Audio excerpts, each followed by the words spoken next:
दोस्तों देखिए, मिस शेफाली जरीवाल की डेथ एक बहुत ट्रेजिक डेथ है जिस इतनी यंग एज में डेथ होना और अदरवाइज़ ये सबके लिए बहुत ट्रेजिक है, हमें भी बहुत दुःख हुआ। काफ़ी सारी इसके ऊपर लोगों के स्पेकुलेशंस हैं, क्वेश्चंस आ रहे हैं, उनको एड्रेस करने के लिए हमने ये वीडियो बनाया है। लोगों को आप जानना चाहते हैं कि ग्लूटाथायोन क्या है? इसका क्या इफ़ेक्ट है? साइड इफ़ेक्ट क्या है? इससे डेथ हुई है? देखिए डेथ किससे हुई है ये हम नहीं बता सकते। हाँ, उनके पास काफ़ी सारी एंटी एजिंग दवाइयाँ मिली हैं जिसमें एक ग्लूटाथायोन का भी नाम आया है। ये नहीं बताया जा रहा है कि उनकी और कोई ट्रीटमेंट चल रही थी बट हाँ, उनको सीज़र डिसऑर्डर था जो कि सीज़र्स में सडन डेथ हो सकती है, एक कारण हो सकता है। बट जब तक पोस्टमार्टम रिपोर्ट नहीं आती हम इसके ऊपर कोई आगे चर्चा नहीं करना चाहेंगे। Let it be a technical report जो आती है फिर आगे डिस्कस करते हैं। आज के मेरे वीडियो का पर्पज़ है कि हम ग्लूटाथायोन को डिटेल में स्टडी करते हैं, उसके प्रोज़ एंड कॉन्स मैं सारे फैक्ट्स बताता हूँ, आप अपने आप में जज कीजिएगा।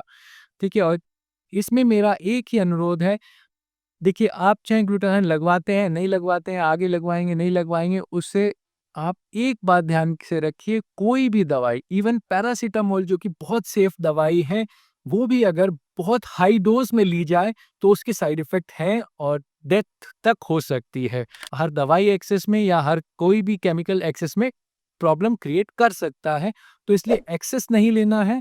एक्सेस नहीं लेने के लिए सबसे इम्पोर्टेंट है अंडर सुपरविज़न लेना है कि कोई भी अगर माइनर साइड इफ़ेक्ट है, तो वो माइनर लेवल पे ही आप उसको रिज़ॉल्व कर पाएँ, रादर देन उससे एक प्रॉब्लम बच जाए, फिर कोई प्रॉब्लम आए, ठीक है? तो शुरू करते हैं ग्लूटाथायोन के लिए। देखिए ग्लूटाथायोन हमारी बॉडी में नेचुरली मिलता है। कैसे मिलता है? 2 एंजाइम्स हैं, ग्लूटाथायोन पेरोक्सिडेज़, ग्लूटाथायोन एस ट्रांसफरेज़। इन दोनों एंजाइम्स के अंदर जो कोफैक्टर है ग्लूटाथायोन, वो हमारी बॉडी में नेचुरली होता है, प्रोडक्ट है और उसका कुछ काम है।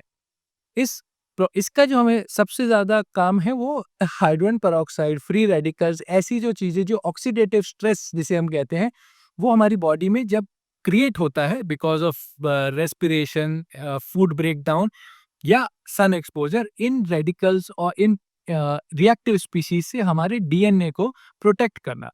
इन एंजाइम्स का हमारे डीएनए को प्रोटेक्ट करने में बहुत मेजर रोल है और इसीलिए इनको एंटीऑक्सीडेंट कहा जाता है। एंटीऑक्सीडेंट जैसे विटामिन सी वगैरह भी इसी तरह के मल्टीपल रूट्स के थ्रू हेल्प करते हैं। ये है ये क्यों ज़रूरी है? ये इसलिए ज़रूरी है कि अगर हमारे डीएनए में रिपीटेड इंजरी होती रहेंगी, इंजरी होते-होते हमारे डीएनए में काफ़ी डिफ़ॉर्मिटीज़ आ सकती हैं और जो कि आगे रिस्पॉन्सिबल होती हैं multiple sort of cancers, ageing और काफ़ी बार फैटी लिवर, लिवर डैमेज उन सब के लिए भी। तो ग्लूटाथायोन जब इनिशियली मार्केट में आया था, इसका जो मेन यूज़ था वो कैंसर पेशेंट्स में था, जो हमारे लिवर के डैमेज पेशेंट्स हैं उनमें होता था। इन हिस्ट्री जब ये यूज़ हुआ तो देखा गया इसका एक साइड इफ़ेक्ट है कि स्किन व्हाइटनिंग करता है क्योंकि वो मेलानिन की प्रोडक्शन को भी रोक देता है और कम कर देता है। तो जब सालों तक ये देखा गया कि इसको लेने के बाद जो हमारे अदर बेनिफिट थे उसके अलावा एक साइड इफेक्ट आ रहा है स्किन व्हाइटनिंग, तो लोगों ने इसको कॉस्मेटिक इंडस्ट्री में ऑफ लेबल यूज़ शुरू की। ये उससे पहले भी बहुत सालों से यूज़ हुआ है और मल्टीपल इंडिकेशन किडनी, लिवर इनके बीमारियों में, जिनमें भी क्रॉनिक डिज़ीज़ है उन सब में या किसकी कीमोथेरेपी चल रही है, रेडियोथेरेपी चल रही है, उन बीमारियों में काफ़ी यूज़ किया गया। सेफ था but in a certain amount. हाँ, जैसे मैंने बताया पैरासिटामोल भी अगर आप बहुत ज़्यादा हाई क्वांटिटी में ले लेते हैं तो वो भी लाइफ थ्रेटनिंग हो सकता है। सेम कोई भी चीज़ अगर आप एक्सेस में लेते हैं वो लाइफ थ्रेटनिंग हो सकती है। सेकेंडली कुछ रिएक्शंस जो हैं वो हो सकते हैं, इसीलिए कोई भी चीज़ आप मेडिकल व्यूज़ की अंडर सुपरविज़न लेते हैं ताकि कोई रिएक्शन अगर हो तो उसको कंट्रोल किया जा सके।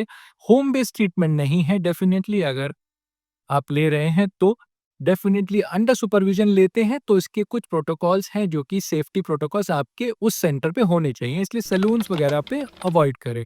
अगर आप नहीं ले रहे हैं तो भी कोई ऐसा डरने वाली बात नहीं है, आपके नेचुरल फूड में काफ़ी सारे एंटीऑक्सीडेंट्स हो सकते हैं, विटामिन सी वगैरह की तरह। ग्लूटाथायोन अगर आप ले रहे हैं तो सुपरविजन में लें और एप्रोप्रिएट क्वांटिटी में लें। इसकी कोई एग्ज़ैक्ट क्वांटिटी अभी तक एफडीए से अप्रूव नहीं है, तो स्किन व्हाइटनिंग के लिए ख़ास तौर पे ये अप्रूव नहीं है। बट क्योंकि यूज़ होता है, बहुत सालों से यूज़ होता है, तो कोई एक एप्रोप्रिएट क्वांटिटी नहीं है। बट हाँ, अगर आप बहुत excess every week, every 2 days, 3 days ले रहे हैं, it will cause some damage. और डैमेज क्या करता है? इसकी जो अभी तक इनिशियल रिपोर्ट्स हैं, उसमें ये है कि बहुत एक्सेस क्वांटिटी में it can paradoxically damage some part of the liver. ये अभी अंडर रिसर्च है, बहुत रेयर साइड इफ़ेक्ट्स में काउंट किया गया है। जो मेन साइड इफ़ेक्ट जो मिला है, वो एनाफाइलैक्सिस और स्किन रैश एंड इचिंग। इसका मतलब है कि हमारी बॉडी में एक सीवियर रिएक्शन इंड्यूस करने की वजह से हमारी पूरी बॉडी में जो है लाइफ थ्रेटनिंग चीज़ें हो सकती हैं, जो कि एक अच्छे वेल इक्विप्ड सेंटर पे ही मैनेज की जा सकती हैं। सो ऑफ लेवल नहीं लेना, सैलून्स में नहीं लेना, विदाउट सुपरविजन नहीं लेना।